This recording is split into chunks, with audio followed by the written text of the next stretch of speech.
Hi everyone and welcome to She Rides, the podcast where women's cycling takes the lead. I'm Saar. And I'm Kristof, and today we're diving into the latest race results and hot topics in women's cycling. And we have a guest joining us to share her story.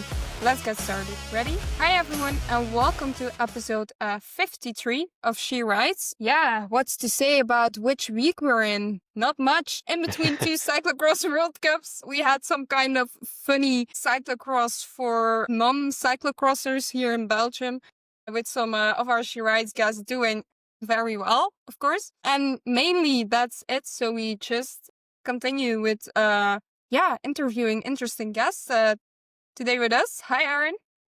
Hi, thanks for having me. Thanks for wanting to join us. Before we start, could you maybe introduce yourself?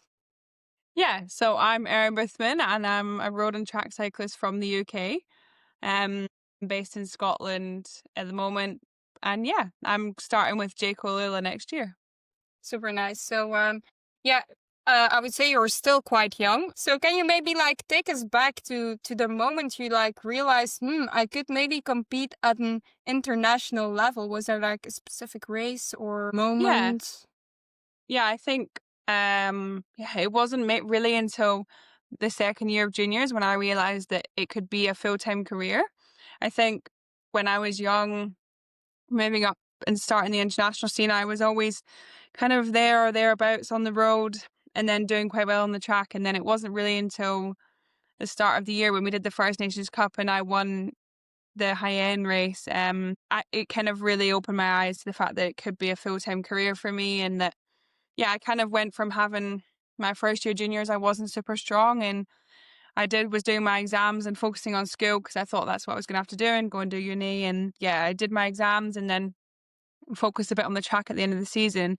So to go from that as my first year to winning the First Nations Cup, and then everything changes and the whole perspective on it changes, and then suddenly uni isn't what you need and you have a contract that you can sign. And I think it literally was only maybe this year that I realized this could be a full-time job for me.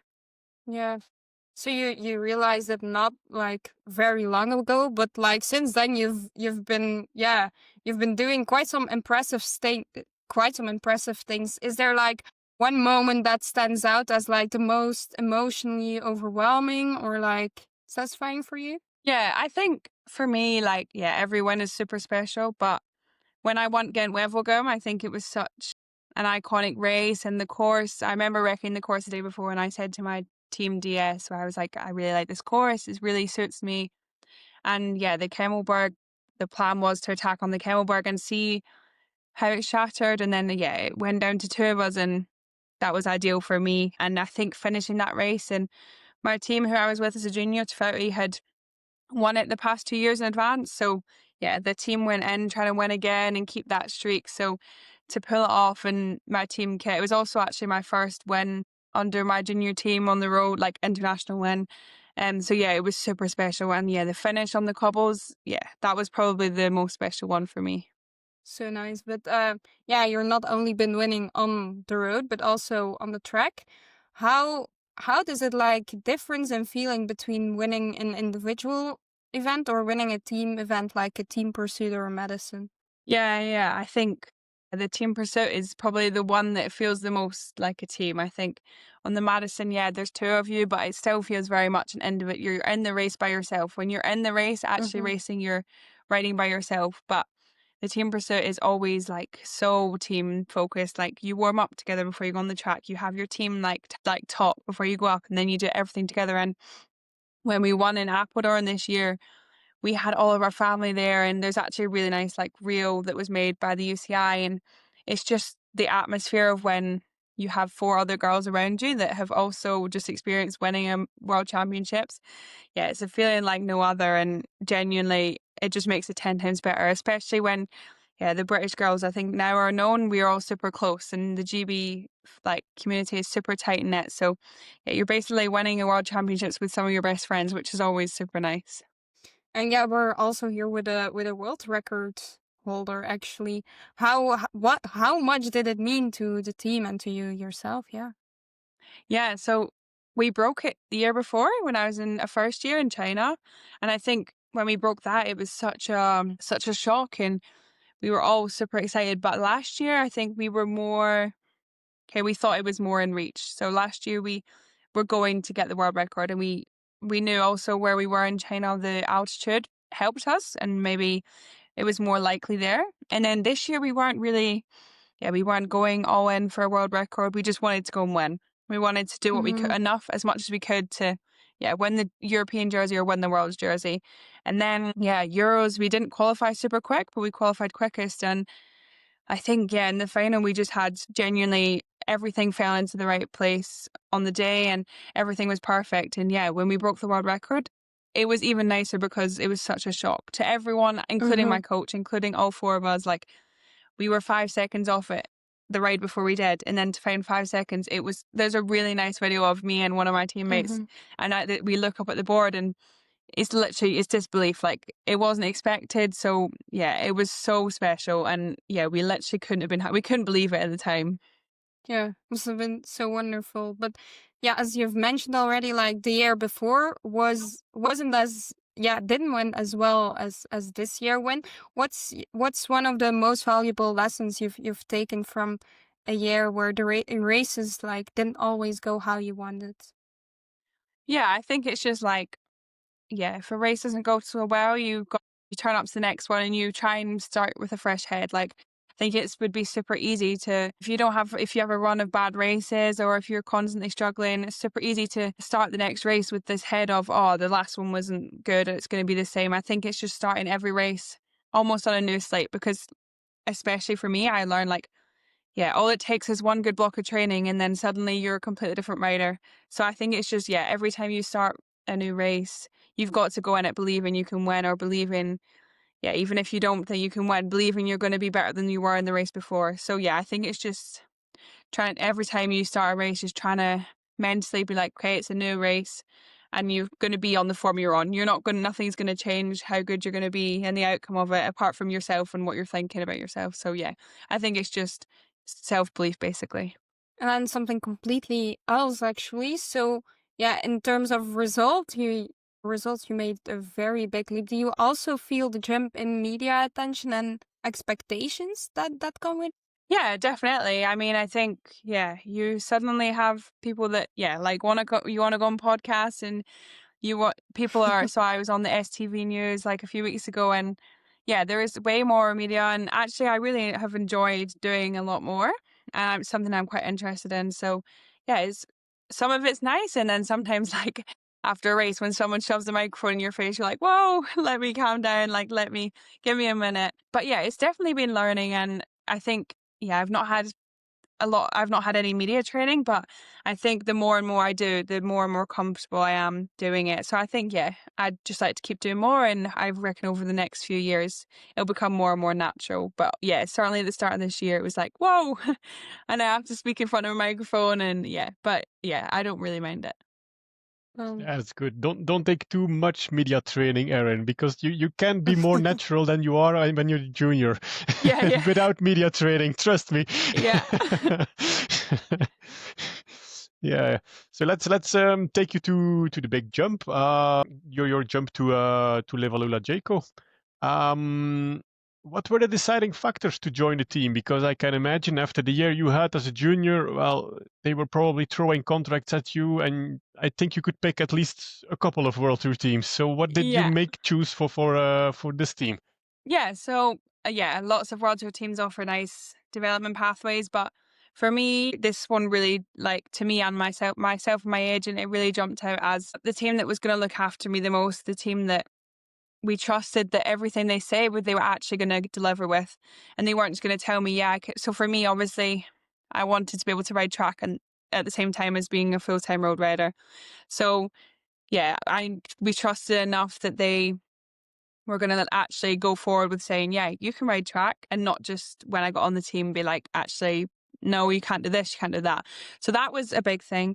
But also they have come out with like a new development so they obviously have the Conti team and the World Tour team, but they're now trying to, instead of just signing riders up to the Conti team for like a 2-year deal, which is what most development teams are, they were like, okay, we want to try and start this pathway of committing to riders who are going to be on the Devo team and then trusting that through their pathway, they're going to be ready to step up to the World Tour in 1 or 2 years' time. So for me, that was, instead of signing 2 separate contracts where I went to a Devo team and then stepped up to the World Tour or just went straight to the World Tour, I think I wanted to take a year to settle in and just find my feet a little bit in a new team and a new environment, a new peloton. So I think it made sense for me to do a year of development in the Conti team. And then, it was really nice that the team fully backed that I was going to be where I needed to be when I stepped up in a year's time. And so, there was just so many green flags with the team. And there was also other good teams, but Jayco was definitely, it came out on top at the end. Mm-hmm. Yeah, a year of ripening in the Devo team might be very, very smart decision, Erin. Maybe not the most sexy one at your age, but definitely the smartest one right now. I think so. Yeah. So smart rider we have today, Saar. So anyway, and then what excites you most and what makes you most nervous about transitioning to the professional ranks? Yeah, I think what excites me is probably, just getting started with the team. So I did some team races with them as a stagiaire, and the environment and the girls that I was with, it was like a big happy family. And I'm just super excited to race with everyone and get the experience of doing all these different types of races. And the main things for my first year is like, I want to do the climbers races. I want to do the classics type races. I want to just do a bit of everything and kind of see where I am and see what suits me. So I'm really excited to try and, that was also maybe one of the things that if I can do a year in the Devo team, I get a bit more freedom on what I do. And it's not like, no, you need to be here to help the team and you need to do this. So I'm really excited just to get stuck in and do a bit of everything and just get started with the team. And then probably what am I nervous about? Probably, just in case things don't go as planned in my first year of Devo. Obviously, no one really knows what's going to happen. But I think I can only do what I can do, and I'm putting my trust in the team coaches and the team DSs, and I think all will be fine. But obviously there is the nerves of if after a year of Devo you're not quite ready to make the step up to the World Tour, but I'm sure hopefully if all goes well I'll be in the place too. Exactly, and if it takes 2 years, Erin, it's okay. You're 20 by then, so no exactly. worries. Still super young. Yeah, especially for women. We tend to forget we're chasing, in men's cycling, we're chasing the last junior prospect, but women take a little bit more time to arrive at their golden age in pro cycling. So no worries, step by step. And then are there any specific skills, more aspects of racing that you're going to prioritize during your continental level development? Yeah, I think the biggest thing that everyone says when they step up is the change in how the peloton works. So like when you're a junior rider, you have this sense of like, okay, as GB, but also as like a stronger rider. So when you ride as GB, you have some people that, you get a certain level of respect in the peloton. And especially in the Nations Cup, everyone that goes to the Nations Cups go to all the Nations Cups. And you tend to figure out who's who and you get a bit of respect in the peloton. So last year I really didn't struggle very much in the peloton at all, moving through the peloton and positioning. And I think that will be the biggest thing for me next year. And for most people that move up is suddenly you're in a peloton of 180 riders and no one cares who you are and no one knows who you are. And you're suddenly like a small part of this massive peloton and you're not respected anymore and you have to find your own way through the peloton. So I think that will be the main thing for me is just trying to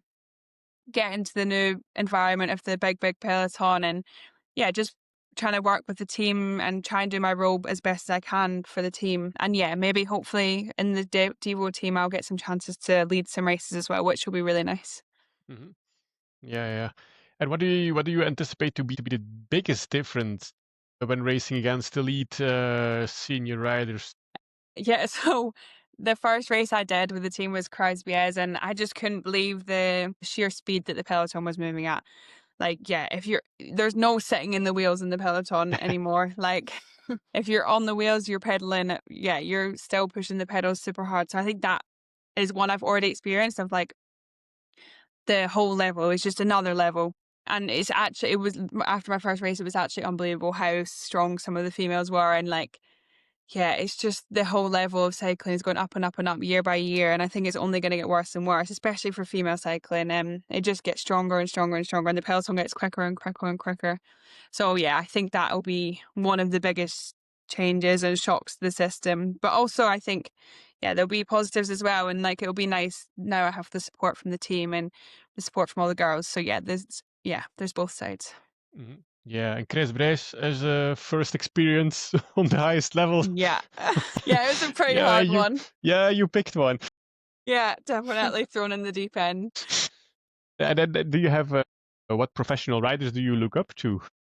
Yeah. Whether inside your new team, because it's maybe good to make new friends in the team, but also in the whole peloton, of course. Who are your role models? Yeah, I think when I was younger, it was definitely the likes of Lizzie Diamond. Like, I remember watching her win the Paris Roubaix, and yeah, it was just so like you could see yourself relating to her because she was a British rider, and she was just even when she got interviewed, she was such a she came across as such a normal, natural kind of British female, which is what we always saw ourselves as, and she was definitely a big inspiration when I was younger. Yeah, she still is to this day, even though obviously now she's retired, etc. But I think maybe in today's day, I think it sounds obvious, but Demi Vollering, like not even how good she is, but her work ethic and how she comes across and how she portrays herself, and I think just how she comes across on social media as well, and also and how much she wants to promote the female cycling, and she wants to do everything she can to try and make younger girls get into the sport. And I just really look up to what she does for the sport, especially on the female side of it. Mm-hmm. Did you ask Lizzie for some advice before you stepped up to AlUla Jayco? No, I actually didn't. I haven't. No, I know. I haven't actually. I don't think I've actually ever met her in person. So no, I didn't Make it quite get. happen. Yeah, Yeah, make it we can happen. make it happen. But we have the same agent, so I know kind of I know her, but I've never actually met her in person. Mm-hmm. Mhm. Okay, yeah. Let's go to a little bit of training and data and then the physical science behind everything. So what is a typical high volume training week for you look like? Yeah, so when I was a junior, I wasn't doing super big hours, and then I have been with my new coach maybe for 3 or 4 weeks now, so getting on for a month, and I was in Girona. And when I'm in Girona, I do like maybe 20-hour weeks on average, but that's that's a pretty full on week. Yeah, that's only now since I've stepped up to the team that I've started doing big hours like that. But I'd say 20 hours on average is like at the moment, my norm. But obviously, if I'm racing on the track or if something happens, then that can be lower or higher. So it just kind of depends. But I'd say 20 hours ish on average with, now I've stepped up. Mm-hmm.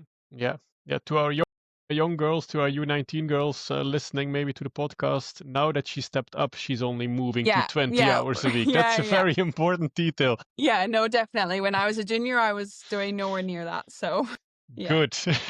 Listen to this advice.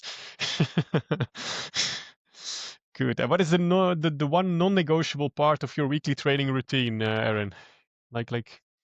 Ooh, I feel like it's always got to be like at the weekend, I always have my big ride. Like I always have a big cafe ride, whether that is when I'm in Girona and we go out with like a big group of girls and we have a cafe stop. It's always, either a Saturday or a Sunday, depending on my plan. I always have a 4 or 5 hour ride, and I always look forward to it at the end of the week because it's just one of those days when, you don't have to look at the Garmin and there's no efforts to do, and you can just ride and enjoy riding your bike in the nice places that you are. And then, always a cafe stop. And is coffee and cake at La Fabrica non-negotiable? Yeah, the La Fabrica is it's dangerous coffee and cake for sure. Yeah. And what is your favorite training session? And then how do you mentally push through it? Yeah, it's gonna sound weird, but it's actually one of the ones that I've been doing since being with my new coach, and it's like these 21-minute progressive efforts, which are meant to like build your engine, but they're such like a weird. So they start at like your kind of thresholdy kind of zone 3, then they get a bit higher and higher, and they increase 10 watts every 3 minutes. So they kind of delude you into the thought of like you're not pushing that hard, and then suddenly you hit 20 minutes and you're like, oh my god, I'm really pushing hard. But there's like a bit of satisfaction to them, and especially when you do them right and you look back at the numbers after the session and you're like, oh, like that is a really good effort. So it sounds weird because it's like a 21-minute effort and no one wants to do a 20-minute effort, but they are really like satisfying when you get them done. And Yeah, and I was doing them on the climbs when I was in Girona, and then you turn around and you descend, and then you do it again, and you could do it 3 times. So at the moment, that's probably my favourite session, which sounds weird, but yeah, it's definitely my favourite session at the moment. Yeah, someone who fancies 20 minutes riding above threshold and increasing Yeah. power numbers, it sounds pretty weird. Yeah. Who are you, Erin Boothman? And how much as someone stepping up from this new young generation, how much do you relay on your data and your power numbers instead of on your feeling? Yeah, when I was younger, I really didn't look at it. So when I had my coach before I joined GB, everything was done off like RPE, so it's like reps per perceived effort. So it was literally just on feel. And then I didn't even have a heart monitor. I didn't have a power meter. Had none of that. So I was properly, didn't use anything. And then when I joined GB, when I was 16, then they were like, okay, we can get you need a heart rate monitor. And then I started just working on a heart rate just to kind of, so on my zone 2 rides, I wasn't doing zone 4 without realizing, or just to kind of get the feel of it. And then, when I stepped up to junior, there was obviously more like, okay, you have to ride in this zone 2 power and you have to do this. But when I was with GB, I had a coach, my coach was called PJ Barron, and we still worked very much on like, if I was doing a TT, I did it purely on my own feel, because I just think it's really valuable skill also to be able to, if you have a 10-mile TT and you go out too hard, to be able to, if you can't register, like if you just go off numbers and then one day your power meter fails, or if one day you go on numbers and then something happens, then you suddenly are like, oh, I don't know what I'm doing. So I think it's super important, especially at a young age, so that when you step up and make you step up, if the power meter fails, or if I don't know, you've had a bad day, then you don't completely blow yourself into the ground. Especially, I think, in TTs is like the main, what we used to focus on. I think being able to feel kind of where your limit's at is super important, especially at this age. So we've really focused on it. Obviously, now that I've stepped up to the team, everything is super data. But I think it's super important as a younger rider to learn how to perceive your effort and know how much you can push. Yeah. Again, good advice. It's like Paula Blasi said on the previous Yeah. episode as well. We have 2 youngsters in a row who are giving the same advice, and they are coming from the data crunchy age. Like they say, like, don't forget to ride on feeling. Yeah. It's a very important skill, very And underrated. even now I've stepped up, like my coach always says, she puts in like my power numbers, but it always says in the comments like right on feel, because some days you just go out and if you push your zone 2, you're gonna either you could get L, or you could, if you're not feeling yourself, there is no point pushing to whatever numbers are in your training. Or it's so also, like sometimes I remember last year, like you can if you improve, you could like if you don't know how you feel, then you ride to your zone 2 power numbers, but you're actually better than your zone 2. And you've not, say if you've, especially when you're younger, you maybe don't get power testing all the time. And if you don't know how zone 2 feels, then you could be riding either under or over without realizing. So I think it's super important to ride on feel most of the time. Yeah, another good piece of advice. Have you been to wind tunnel testing already, Erin? No, I've actually not been in wind tunnel testing. No, Aha. I've done a bit of aero testing on the track, but it's been like on the track with sensors on the bikes and stuff, not actually in the tunnel yet. But I think that'll be something that, I look at this year. Yeah. Ah, nice. And then, hey, for our young athletes as well, and for our older athletes, same thing. Beyond sleep, what are the 3 most essential elements of your recovery routine? Yeah, so apart from sleep, like you said, I think now I think my food is like the huge thing for fuel, and I really focus on that. Maybe actually only really since I've stepped up. I think when you're younger, it's super important not to be super and like in depth with it, and just eat what your body needs to fuel yourself, and also what makes you happy. If you want to have a chocolate after school, have a chocolate after school. So I think that's super important. But now for me, like my fuel and my food is super important for my recovery. Make sure I'm eating enough so that the next day I can do the same efforts and I can do this and that and the other. My food and what I eat, also drinking more than what I thought I needed, because sometimes you drink on the bike and then you just think, oh now I'm off the bike, I don't need it. But drinking more than you need.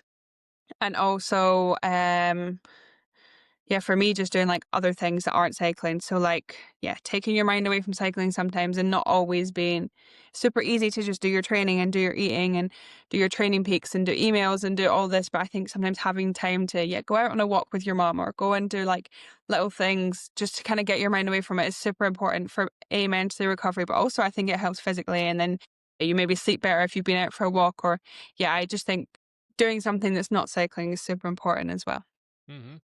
Saris is one of our youngest guests, but she's full of insightful and good advice to our younger listeners here. Really, pretty impressed, Erin.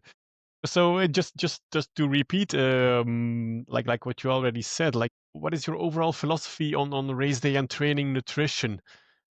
Because and very important, what did you do as a junior? Because in today's age and day, like many young athletes are like, no, I need my recovery shake, I need 3 gels, I need to do this, I need to do that.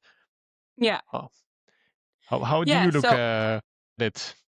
yeah. So when I was a first year and second year junior, but more so like when I was a first year, I used to, yeah, I was never super nervous on race morning, so I could always eat, but I always struggled to eat a huge amount. So I always struggled to eat like what I probably should have been in the morning. So for me, I always was like, if I can get a big meal in the night before. So for me, it was always like pasta and chicken and as much as I could the night before so that when I woke up on race day, in the back of my mind, I was like, I've done most of my work. Like I've done most of my fueling strategy. And then on the day I would, yeah, have a gel on the start line. And then sometimes you just forget and you don't eat anything. So Yeah. I think it's just, yeah, if you can do the basics of like the meals before the race and also after the race, then yeah, you'll be fine. And I think maybe when I was a second year, I maybe looked more into like, I knew what gels I was taking and I knew roughly what I was taking on an hour, but it was never strict. Like, sometimes I got to the end of the race and I still had 2 gels in my pocket. Like it was never, and yet the ones where you sometimes forget to fuel, you end up winning. So I don't think it's super, yeah, if you can do the basics of I think for me anyway, it was always if I had a good meal the night before and yeah, I knew I'd taken that on. Also, you then know for yourself that you've had what you need and yeah, then it's in your system definitely by the morning and yeah, it's, yeah. Good. All Very right, interesting let's pieces of advice here we have. yeah. Well, let's switch our focus now a bit before we head to the latest news to some other interesting stuff. So, the combination road or track, how do you decide when to focus on what and how big is the impact of it? Yeah, so I think especially last year, you have to split your year into phases. Yeah, obviously you have goals on the track and goals on the road. So for me, I decided on kind of 2 main points in the year, for both. So I had 2 main goals on the road and 2 main goals on the track. And the goals were, yeah, I set one out early season for the road and one out end of the season for the road. And then in the middle of that, in the middle of summer, I had my track. So for me, I didn't really worry about the track over the winter and I fully focused on the road and I really wanted to hit the season hard at the start because I knew that when it came to July and June, I then had to turn my head to the track and I missed I think the squad that we took to track Euros and Worlds, I think we missed 2 of the Nations Cups. So I'd say the downfall from it was if you didn't have a good 3 First Nations Cups, you then didn't have the other opportunities. I know a lot of the girls, like who didn't quite peak as high at the start of the year on the road, then you miss the 3 Nations Cups that you then have to sacrifice because you are doing stuff on the track and we had to prioritize the track. And there was lots of them when I could have actually made the road races but it was like 4 days out from track worlds or it was 3 days after Euros and you had to prioritize your recovery before or after track Euros or Worlds. So sacrifices you make, but I think if you can like set out a really clear plan from the start of the year and really focus on what you've planned, then hopefully it goes well. And for me last year it did go well. So And can you tell us how like peaking for the track specifically like influences your road racing performances? Yeah, I think as a first year it really showed. Like for me, I was super punchy and I was super quick as you need on the track, but you can't afford to be doing the 5-hour long rides and you are in track and you have like what they call a 4-hour track session. And in that 4-hour track session, you're probably only riding for maybe an hour and a half. Like you just don't have that. Yeah, you're super quick and you have a super high explosive power, but you don't physically have the time to do those 5-hour rides or those 4-hour rides that you can do on the road, which make you super endurance based on the road, and that is where you need to be winning at the end of a race. So I think it definitely has its effect, but I think also it has, I'd say the other way around is like the track I really find the stuff I do on the track helps the road. If I can do the stuff on the track and then I switch to my road training, I find I basically don't have to do like the sprint training or anything like that, because I just have that from the track, and that really, for me, that really adds to what I have on the road in a nice way. So yeah, there's definitely pros and cons to both. Yeah, and about sprint training, if you in a road sprint finish, what's the most important factor there for you? Most important factor is probably positioning, definitely. Like, yeah, there's no point in sprinting from 10 wheels back. So yeah, it's definitely positioning, and I think that'll be a big thing that I'll need to work on next year is positioning in the peloton, so that when we hit 200 meters to go, you're already ready to sprint and you're not worried about trying to get around a girl or I think that's definitely one of the key things. You could be one of the weaker sprinters and win purely because you have a better position. So I think it's super important. That is one of the most important things, if not the most important thing in sprinting. And do you remember like a really specific moment from the past seasons when a split-second tactical decision really paid off? Yeah, I think in the First Nations Cup of the year, so it went down to a bunch of 8 of us, and there was like a bit of a drag up to the finishing like last 500 meters, and I remember everyone was trying to race up this final drag, and I was just sat in the middle of this group of 8, and I was just waiting and waiting and waiting. And I was waiting until maybe 300 meters to go, and then a gap opened and I shot through it and just let out my sprint. And I think making that decision and almost trusting that, the gap is going to appear at the right time, instead of sprinting from 500 meters back. And then, you basically just have to trust that, you're going to make the right decision when the time is right, but also not worry if, you're 500 meters to go and you're completely boxed in, because you just never know when the gap opens, and then suddenly the gap does open and you have a clear run of the finish, and then you can just let out your sprint. So I think that was definitely one for me this year, was at the First Nations Cup. And then the other way around, is there a tactical decision you remember that completely backfired? Okay, I think when we were in Binda, the Second Nations Cup, there was a break that went up the road and I was 2 wheels back in the peloton. So I was 2 wheels back, but also in the middle of the peloton. And when you're in a peloton of the size that it was and someone attacks you physically, it's not from a physical thing. You just can't get out of that gap. And by the time you're out of that gap, the brake's already gone up the road and you're stuck. And then, you've got to be a lot stronger to be able to bring someone back when they've already got a head start on you. So I think that was definitely a tactical error for me this year, was being positioned slightly too far back when the big winning split went. So it's just one of those things in racing. Yeah, but of course you're racing quite all over the world a bit. How do you adjust quickly to the different time zones? So I haven't done loads of massive time zones. When we went to Rwanda, there was it was only an hour, so that was okay.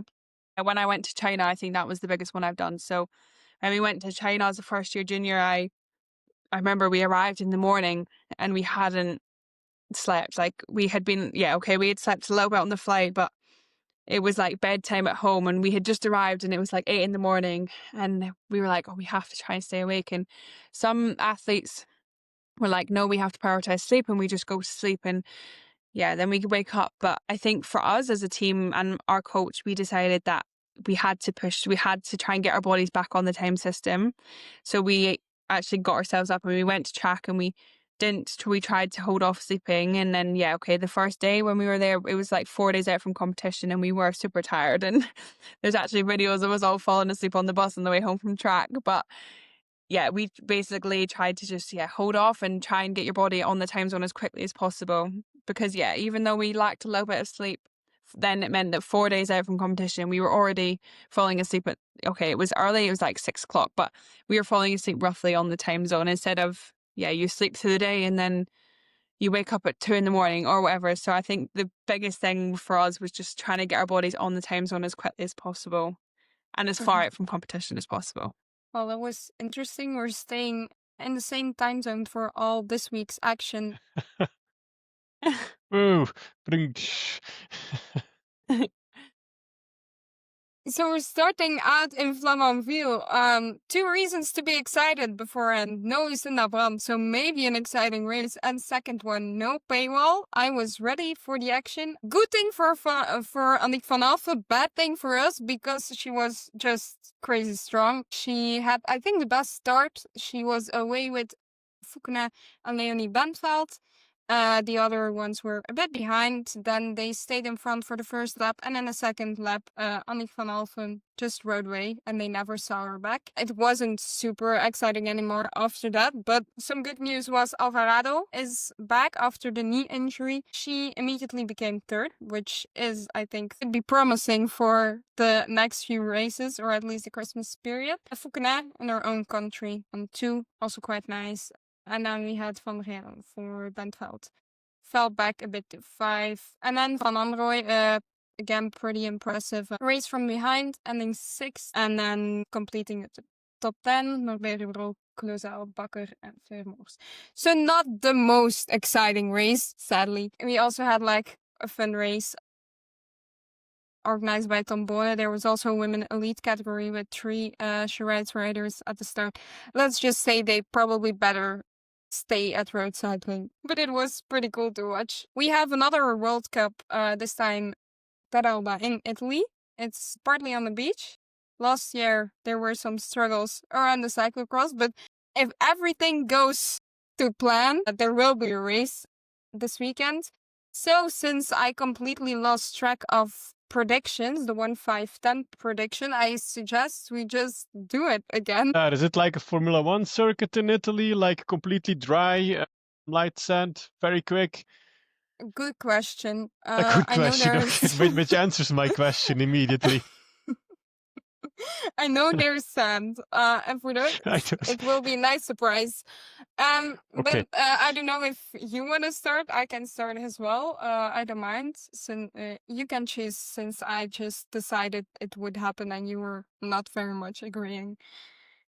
I go for Brandt at 1 because, yeah, who else? Boring, but even in a yeah. sandy race, exciting. Yeah. But I go Brandt at 1, Van Anrooy at 5 if she participates. I have no idea. And Probably. 10. Okay. I'll go with Inge van der Heijden on 1. On 5, Annick van...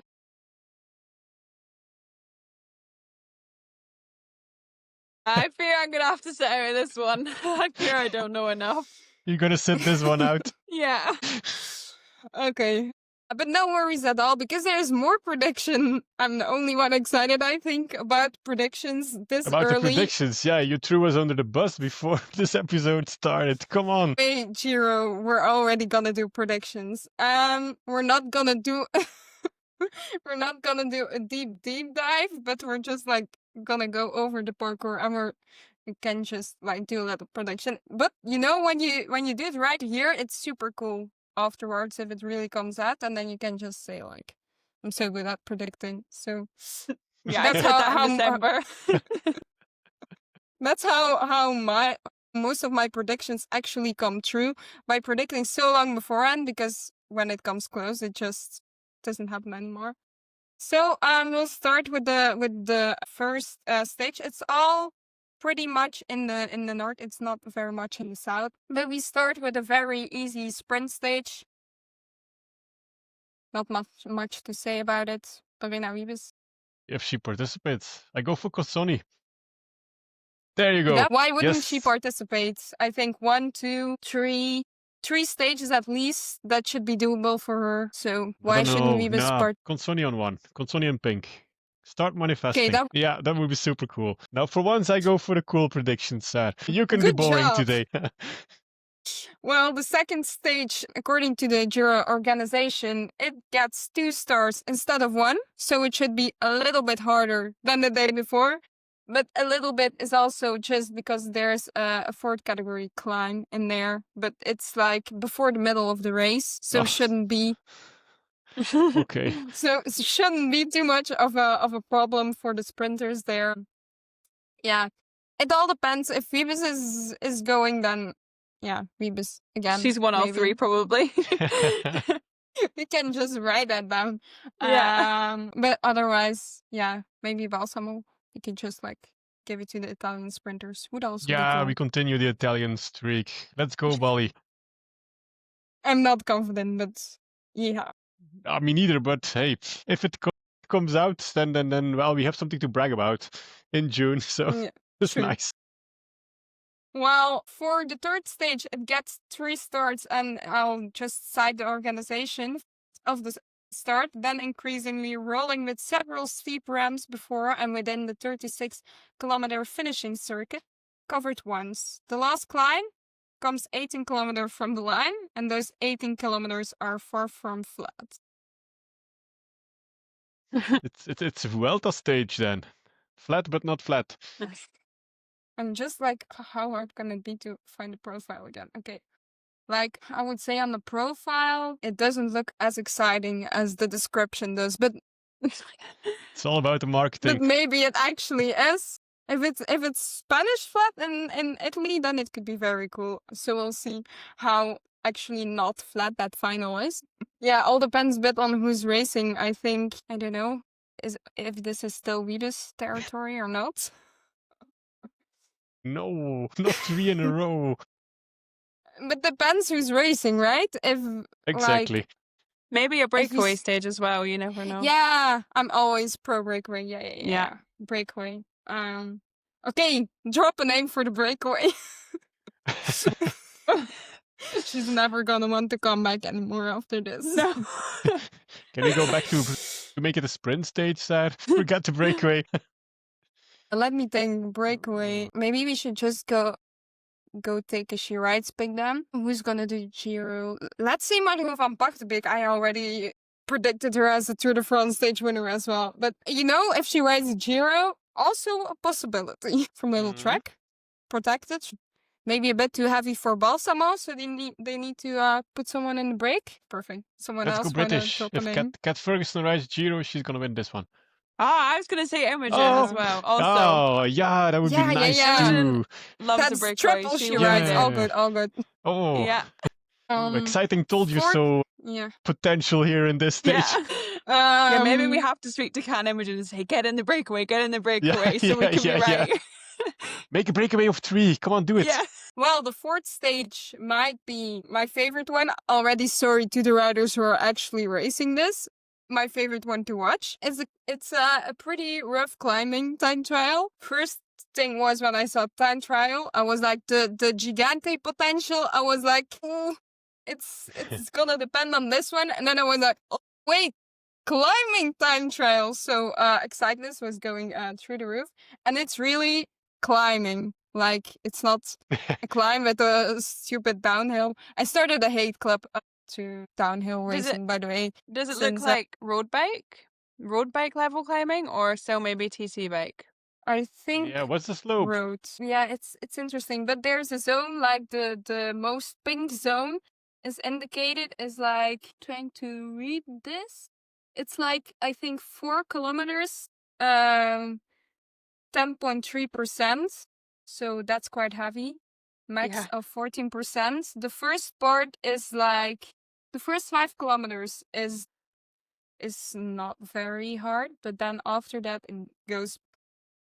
Yeah. So It's road bike material then. Yeah, definitely. But then I'm gonna bring out all the theories again. Like, no, should we switch at the Yeah. at the foot of the mountain? Should we do this? Should we do that? After 5K baked. Yeah. And then you lose a I- half a minute and then just throw it in the trash can, all those plans. Yeah. But I am already so excited for that stage. I really love to watch is. climbing time trials. So Yeah, for women cycling, nice. yeah, Good I work, was Giro. about to Good say, work. how much did we already have that? And we did like somewhat climbing. Was it in Romandie? Yeah, I Where can't like recall. where like Climbing, like the really biggest this? part of the teams didn't start. It Yeah. was with like the scandal there. But I don't know Yeah. how climby it was. But it was kind of uphill, I think. Yeah, I think it was uphill, but not this. No, yeah, not yeah, this. yeah. Not No, this. definitely not. Yeah, I mean, a nasty stinker, that's for sure. Yeah, but it was TT bike material, I think, in Romandy. Yeah, I it's think. fake. Yeah. Nice. Next stage, 4-star stage, we have one category climb. Sadly, it's in the middle of the stage, but it's still followed by one second category climb and 3 category climbs. It ends in a descent. Boo. But apart from that, it could be quite an exciting stage. Like if you think depends on who's racing, but could be like Nivea Doma, Reusser, Vollering as well, and Carval. Carval. Could be yeah, nice.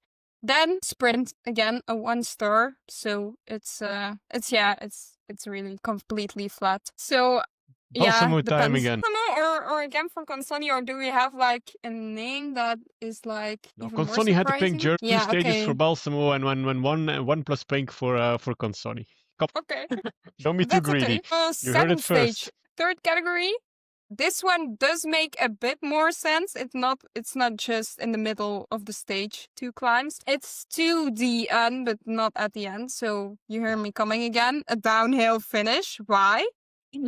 1 is more than enough. But you have 2, 3 category climbs. And the last one, the top is around, I need to really turn my head to be able to read it, but about 20 kilometers, I think, from the finish, if I see it correctly. So yeah, again, I think the good climbers and good descenders probably. Maybe if Lecour rides this, maybe she could survive this as well. Yeah. Would be You cool. could thank Justine Hekire, but she will have to work on the next day to Sestriere, I think. So she won't be allowed in the breakaway at that stage, maybe.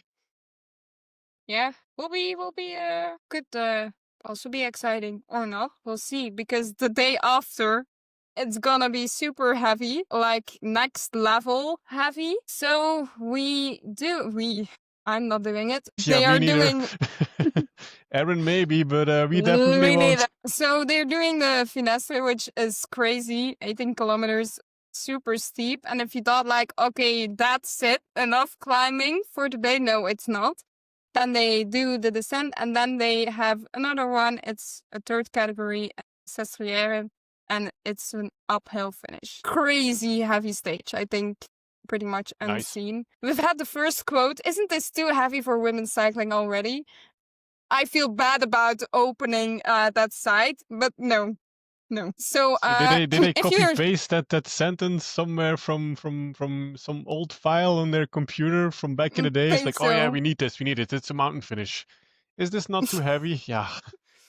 No, but will be super cool, because Madeleine might also be too heavy, and look what a spectacle we saw there. Bullshit. Super cool to see this kind of a heavy stage. I'm just not gonna say anything else than Sarah Gigante. I just think I possibly can't. You can drop another name, but I won't. Yes, I do, Sarah. Sorry, Sarah, already. I go for Neve Fisher Black. And she paves her way for the Giro win. Yeah. Yeah. That's next level. Yes. Quote me. In 6 months. Interesting. This is very I think cool she's ready for prediction. a breakout season, Sarah. I think she is. Yeah. Mark my words. Maybe she won't win the Giro after all, but she will have a breakout season. She can become. I will be happy with Sarah's win, of course, but hey. Someone needs to balance out the bias.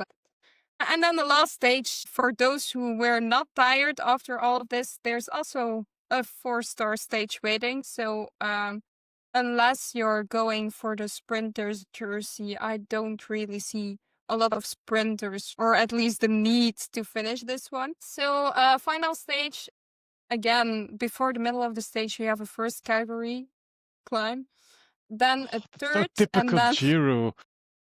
Yeah, I know. It's it's a hilly stage. We start with the first category climb. It's why are most of the most difficult climbs in the middle of before the middle? That's weird. So classic Giro, really. So, and then a categorized climb, the last one is let's say 35 kilometers of the finish, which is a second carry climb. So I don't know if it's then hard enough to be purely best GC riders. It's downhill-ish finish, but it's not like steep downhill. It feels like a bit of glowing after, gently downhill. So that's an okay downhill finish. I don't know. Could be maybe again someone like who's GC, but maybe like just let's say the ones who are not like I don't know. Could be maybe I would Demi be there wins. for something. What? Demi wins. Could Yeah. be cool. Yeah. Would be cool to like see it's like an outsider who's kind of still in the group but isn't like competing for the first top places of the GC to then like with a final attack. But yeah. Hey, you For do me it's just realize what will bias or come. underdogs. There's no other way.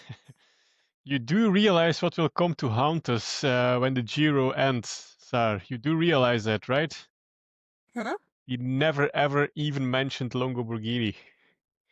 I That one will. I did. You did? When did I do this? I mentioned her, Lamborghini. I mentioned her in a stage, but yeah, definitely we did not enough. This is one of those I classic, mentioned, like, shit. but we gotta say in our preview we forgot Van der Breggen for the tour last year. And it didn't end as dramatic as that. But no, still, I mentioned Lamborghini, by the way, on the first rough downhill stage thing. I mentioned her there together with Miguel because it's No. just her territory. So Yeah, little big bit. mistakes were made. Yeah, right now. What stands out to me as well from this Giro parcours, Saar, it's really mature stages in length as well. It's no longer like, start with the women's race. It's a ground to do 7K in the first stage. I mean, okay, make it the Yeah. night stage. That's nice. Like, nobody cares anymore about that. Like women's cycling is mature enough. Like don't stick to that. Oh, we do just 270K because maybe it's too And heavy. back to 9 days. Yeah. Also good. Yeah. Nice. That's good job, Giro. I'm excited. Are we gonna do like an early podium prediction, or do not want to? Yeah, Fisher Black wins. That's Oh yeah, right. yeah, that's still stick to that. Longo on 2 and Demi on 3. Okay. Do you want to go now? Yeah. I think maybe Longo in 1.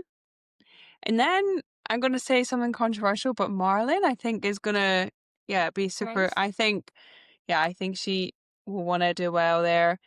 And then maybe Demi in 3, I think is my prediction. Oh, Okay. would be nice as well. I'm sorry, Saar, to interrupt before you do the prediction, but Monica Trinca Colonel, we forgot. Yeah. Damn. Oh. Yeah.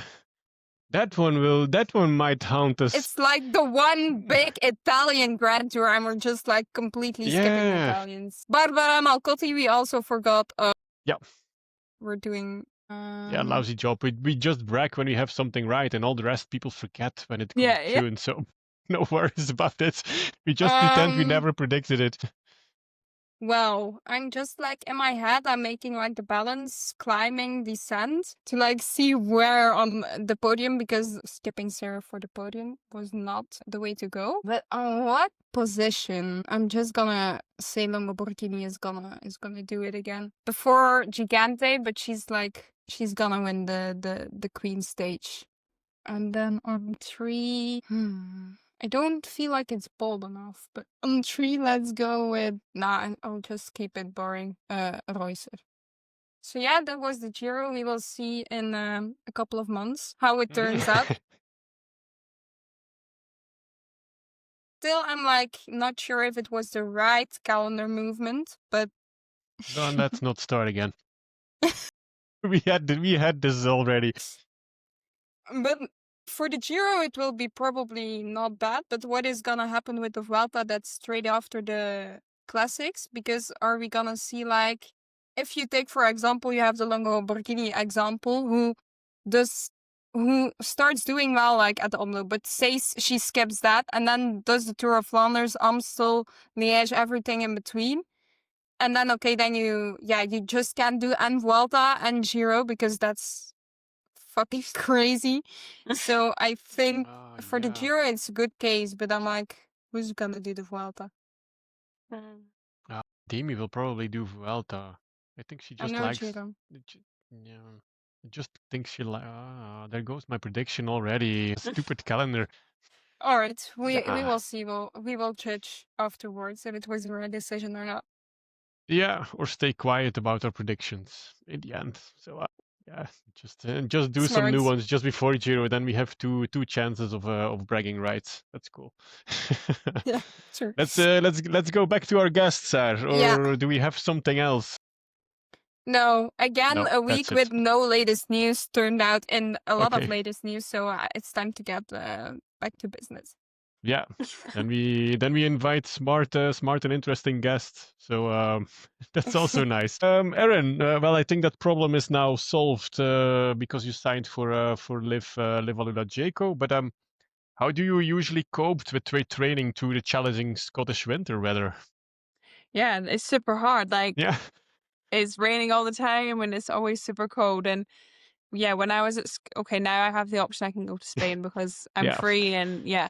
But when I was in school, it was super hard. Like, yeah, I was doing some days when I would go out on the road maybe for 2 hours and then just be so soaked to the skin and so wet that I would have to come and do the turbo for the second 2 hours. Or I did so many days on the turbo and so many, yeah, it was super hard. But yeah, I think you've just got to be so committed over the winter. And yeah, as much as the turbo is not nice, you have to do it and you just have to, yeah, get on with it. And I kind of just did lots of like did a bit on the turbo and then got off and then did a bit more. And yes, there's definitely days when it's really grim and you don't want to do it, but it's worth it in the long run. Yeah.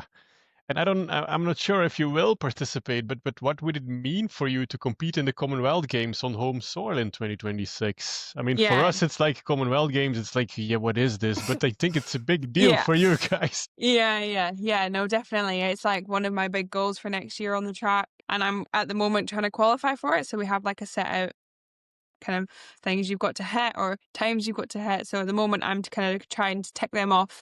So that, yeah, when it comes around to May and the selection is made, that hopefully I'll be in that team. Because it would be, it's literally 20 minutes from my house. Like, I was there tonight doing my gym session and yeah, it's super, like, I've grown up there and I've been on the track since I was like 9. So yeah, it's super special. It would be super special if I could race there and have all my friends and family that live local coming and watching. It would be, yeah, super special moment for me. Fingers crossed. Then how influential was your local cycling club in your early development? Because you got to start somewhere, of course. Yeah, no, so I joined my club when I was maybe 10, 11, and I was with them until I was 16. I was always in the same one, and yeah, I had a coach there, but he wouldn't coach me when I was super young. He just did like, okay, we used to do this cornering session on this race circuit that's near us, and it used to be used for like cars. And yeah, I can just remember when I was young, just going round and round these corners, and we were just doing skill-based stuff. And I used to love every Tuesday go into the skill session. And yeah, I think it just taught me so much when I was younger because yeah, I was growing up doing all these skill sessions and it wasn't even about the physical, but it meant that when I was ready and I was old enough to work on the physical side of it, that I had these really good cornering techniques and I had everything that was just come naturally when I was older. So yeah, literally so grateful for the club that I joined because yeah, it's done loads for me. So local club coaches focus on technique when Yeah. your riders are young. Your results don't matter. Physical skills don't matter My yet. local coach always used to say, you don't need to be winning when you're young. Oh. You don't need to be winning when you're 10 and 11 because yeah, you don't need to be. There's nothing you're going to gain from winning apart from the nice trophy and the nice medal. And then it's really important that obviously, yeah, then you can do all the when I was younger, I was just training on the rollers and that was about it. So yeah, and then obviously it's more important for the result when you're older, but certainly when you're young, there is no need. Cool, smart coach. When packing for overseas travel, Erin, a completely different question. What are the 3 essential but not so obvious items you always bring with you? The one that people often forget is definitely the plug adapters because in the UK we have a different plug. Yeah. Yeah. And so many times you're just like, oh yeah, you pick up your charger and you're like, oh yeah, I have my charger for my phone. And then you get there and you're like, oh, I don't have the right one, especially, there's different ones when you go to Switzerland, you go to Belgium, and it's just different everywhere you go. So that's definitely one that, I have a list of things, and that's at the top of them. That's the most important one. You've got to have that. And then for me also, like, sleeping mask, and these are like kind of 1 and 2, but the sleeping mask and earbuds, because the amount of times you stay in a hotel, and if you share with a teammate, you don't really know when they're noisy when they go to bed, or they're, just if you take that, you're getting a good night's sleep everywhere you go. And then for me, it's always food as well. I've got to have some snacks in the bag, always, everywhere I go. So, and what's like the strangest or most surprisingly good food you had while racing abroad? Because I think Oh, that can differ a lot, I think, from yeah. organization to organization. Yeah. It's a good question though.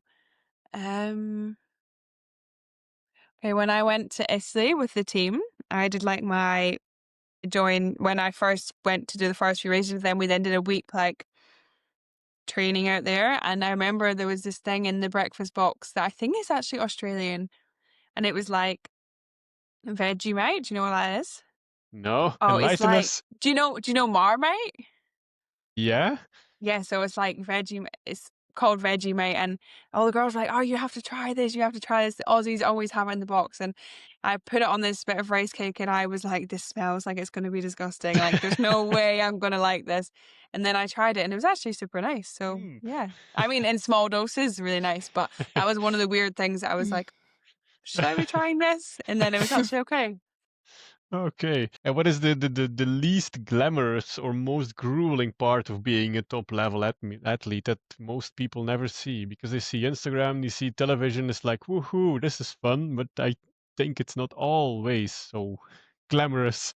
Yeah, definitely. I think, two big things probably. Yeah, obviously, when you're training, it's super high. If you have a super intense training block, so sometimes you have a turbo session that is super hard and you're just sweating buckets and you're not in a very good place yourself and you have to push through, and that's super hard. Also not very glamorous because you're covered in sweat and your hair, it's always bad. But also I think the biggest thing that I have noticed is the travel. So you get so much travel and no one, you don't see that. You just see people magically move from Spain to Glasgow or to suddenly you're in Switzerland. And I think people don't see that, you have days when you're getting up at 4 a.m. for flights and you're having to drag yourself out of bed and drag yourself to the airport. And so many times you're like dragging 2 bike boxes through an airport. And there's definitely bits of it which are not so glamorous.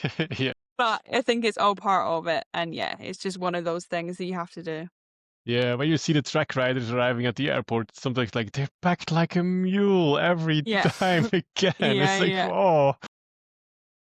Yeah. And usually they especially when they do the smaller 3 days or something on their own, they don't have the support crew with them. Yeah, It's like, oh, definitely. Yeah. yeah, sometimes feel for them. Yeah, for sure. Okay, let's transition to something a bit lighter after putting our heads to work for the predictions. About food again. If you could only choose one carb to fuel your cycling forever, pasta, rice, or potatoes? Oh, rice for me, definitely. I think, I had pasta so much when I was younger, but now I'm way more a rice person. And I just really would prefer rice, definitely. And we just keep continuing the food questions. What's your favorite guilty pleasure food outside of cycling? Oh, I think like I always love it if we finish a race and the team or GB is like, okay, we're going for Italian, because nothing beats like a proper Italian pizza. And my favorite is like with Parma ham on it. Oh, it's so good. It's nothing beats a good pizza. Is there a piece of cycling clothing or gear you can absolutely not stand? Can't stand it. Uh-huh. This is controversial, but on the road bike especially, I really don't like cycling gloves. Like wearing mitts, everyone is like, you should wear your mitts, like blah, blah, blah. But I don't like the feeling of it. And I feel like without them, I'm much more in control of my handlebars. And it's just been one of those things that I've never really liked having or never thought it's been something that I need when I race. So you very rarely have track mitts on unless someone is like, put them on. Or the arm and leg pieces. Damn it, who invented those? Then After 10 minutes on your ride, you're like struggling to get them off Yeah. because you're too hot already. Is it? Yeah. Well, we are just gonna turn that difficult question Kristof asked you around. Who's been your most chill roommate during races? Safer answer, probably. Yeah, definitely. So one of my best friends she's been on GB with me when I was a first year junior and a second year junior. And there was an ongoing joke at the start that we were never allowed to share together because we were too close friends and we would just be riot. But yeah, she's called Abby Miller. She also has just joined, I think she's just going to the UAE Devo team. So she also just made the step up. And we went through so many this year competitions when I think it's super important. Like you don't realize it until, your best friends, but then you're also going through the high stress environments of being at a major event and being at European Championships. And then, so I was sharing room with her at European Champs, and we just really calmed each other. And we also just had like this kind of unwritten rule of like, we had our own time and we just wouldn't speak to each other for like the last 30 minutes before we went to bed. And we just did our own thing, like on our phones or read our books and just did our own thing instead of, I feel like sometimes when you share a room with someone, you feel like you have to small talk all the time. It's just so mentally tiring. So I feel like Abby Miller is definitely, I was to have a list of my teammates, I'd be like, yeah, I'll share with Abby. She's just, we just get on really well, and there's no, because we're so close, there's no need to make the small talk or anything. So it's super easy. Well, if tomorrow would be a completely guilt-free day off, how would you spend it? Ooh. Feel like I'd wake up late, go for brunch, because brunch is one of my favorite meals.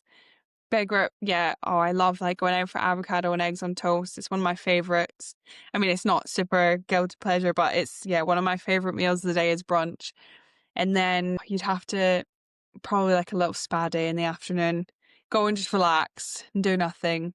Maybe go and get my nails done in the afternoon, and then it's got to be a day of relaxing and doing nothing.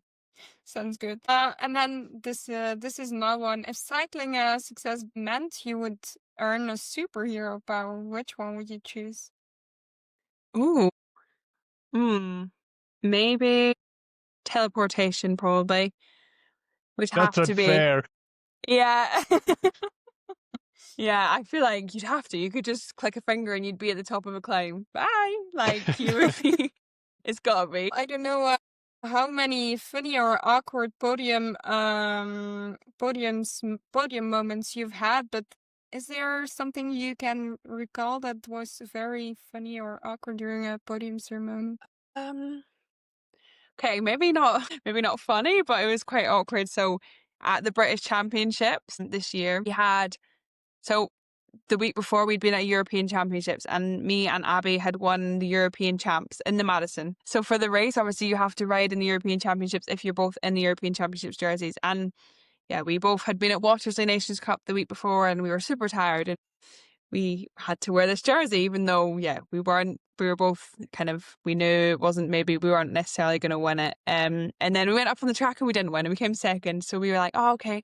We take the jerseys off and so we both ride for the same junior team. So we put our junior team jerseys on, and we went up to this podium, and we went and stood on the podium, and the woman said, no, you've got to go and put your European Champs jersey on. So we had to walk back down the steps, put our European Champs jersey on, and walk back up the steps and stand in second place in our European Champs jersey. So a little bit humbling, but it's something you gotta do. Hey, once a champ, always a champ, Erin. Yeah, you gotta embrace it. You gotta take the second. Through good and bad days. Well, and then one more. Do you have a specific pre-race song? Oh, that's a good question. Not a specific one, actually. I have like a playlist that I play, but I'm not really, it's gonna sound weird, but my like what I class as hype music before a race is just like quite chill and like more songs that I could sing along to. I know some people like the like boof boof boof, like upbeat, proper hype music. Yeah.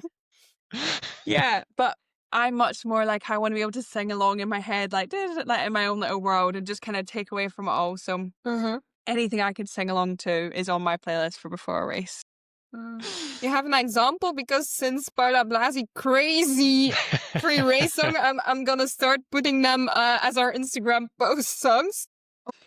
I don't know, I don't know if you know, but because she's a British singer, but Kat Burns has a song called Go, and it's just so like upbeat and just makes me really like, oh.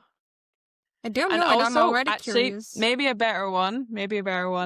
Okay. It's a Scottish song, but it's super like, interesting. yeah.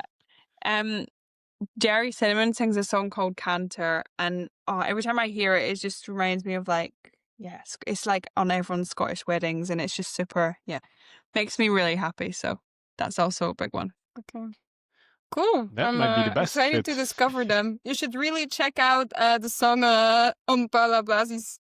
Yeah, I'm gonna have to have a look. That's crazy. I was like, she mentioned this song. I'm gonna look it up, and I was like, whoa, what's this? Oh, and afterwards, because I'm a millennial, so I grew up in the 90s and the nullies, so I'm used to that kind of music that Paula likes. And afterwards, I sent her some bonsai remixes from the 90s. He was, yeah, this is it. Send me more. It was like, okay. It's complete trash. Well, and then we'll just like look a bit more long term and advice wise to round up this episode. What advice would you give to girls who feel intimidated by male dominated cycling clubs? Yeah, I think especially in the UK, you experience it everywhere because most clubs that don't have enough girls, and I think the biggest thing is just to go along and just, it might feel like, especially when we're younger, I think the level in the sport is so much closer. So when I was younger, I was able to ride with the boys all the time, and I was able to keep up with them. And I think the biggest thing is like when the boys do make that step and suddenly you can't keep up with them, and suddenly you do kind of, especially for me, you're kind of by yourself a little bit, and you're just trying to hold on to the back of the boys, and it's not always possible because suddenly they are way quicker, and it's just not possible. And I think the biggest thing is just to believe that if you keep training hard and you keep working at it, like you're going to end up eventually being surrounded by a group of girls who maybe compete for GB, or like eventually get picked up by either a team or a nationality, which was the case for me. And then suddenly you're surrounded by 8 or 10 girls, and it's just, there's a hard time when you are kind of in your own little world, but it's just knowing that at the end of it, you will eventually be surrounded by loads of girls that, all love doing the same thing that you do. And then if a 12-year-old would come to you and ask you about a bit of advice about competitive cycling, what would you tell her? I think I would just say to not take it too seriously when you're younger. I know everyone says that, but I genuinely believe when I was younger, I didn't really take it too seriously. I just trained whenever I fancied it. Literally whenever I thought, I'll go and ride my bike, or my coach was like, maybe do some rollers. And also not having a coach super early is not needed. I think you only need to get one maybe when you get to like under 17s is what I think they call it in Belgium. Here we call it under 16. Yeah, well, before that, there is no need. Like you have so much time to develop. If you start when you're 16, then you still have until you're 18 now, which is when it really starts to matter, and you have to make that step up. So I think, when you're younger, you just take it as a hobby and make it the most fun you can, because when you make the step, it's then not as fun, and you have to remember where you love it and where it came from. And then let's look a bit broader at just women's cycling in general. Where do you see women's cycling in 5 years? Yeah, hopefully increasing. I think, like you say, like even with when we're talking about the Giro, like they are making the steps, and there's massive improvements. Like you say, like suddenly the distances are getting higher, and there is massive improvements. But I think there is way more improvements to happen, and hopefully in 5 years' time we are at the same level. Maybe not. Okay, we don't think maybe we won't ever be quite at the same level the men is at, but we will be even closer to where we are getting towards now. The support and hopefully the media behind it is even more, and hopefully everything is just that one step further for female cycling.